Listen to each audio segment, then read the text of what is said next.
Solo has been playing the U.S. women's goalkeeper for years, but because she made disparaging comments about Sweden following the Americans' early departure from the Rio Olympics, U.S. Soccer is calling a mandatory timeout.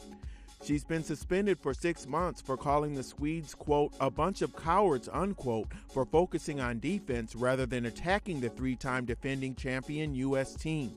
That said, Sweden obviously didn't focus entirely on defense. The team beat the U.S. 4-3 on penalty kicks, following a 1-1 draw in a quarterfinal match, causing Solo to become frustrated and lash out after she let balls get past her. U.S. Soccer President Sunil Gulati says Solo's comments were, quote, unacceptable and do not meet the standard of conduct we require from our national team players, unquote. He continued, quote, beyond the athletic arena and beyond the results, the Olympics celebrate and represent the ideas of fair play and respect. We expected all of our representatives to honor those principles with no exceptions, unquote. This is not the first time Solo has had to sit out. She was suspended in 2015 for her conduct after she was in the passenger seat when her husband, former NFL player Jeremy Stevens, was charged with driving under the influence while driving the U.S. soccer team van during Solo's training camp stint in Carson, California.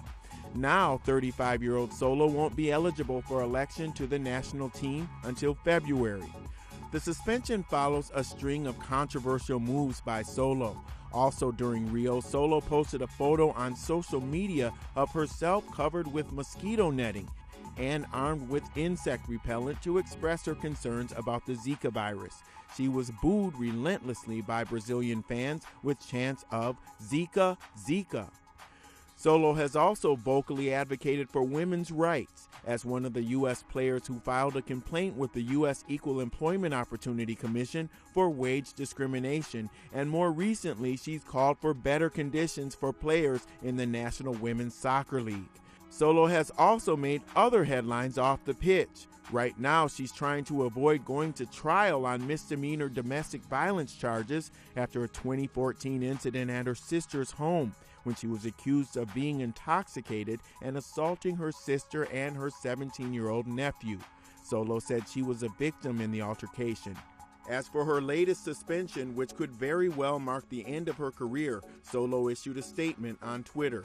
Quote, for 17 years, I dedicated my life to the U.S. women's national team and did the job of a pro athlete the only way I knew how, with passion, tenacity, and unrelenting commitment to be the best goalkeeper in the world, not just for my country, but to elevate the sport for the next generation of female athletes. In those commitments, I have never wavered.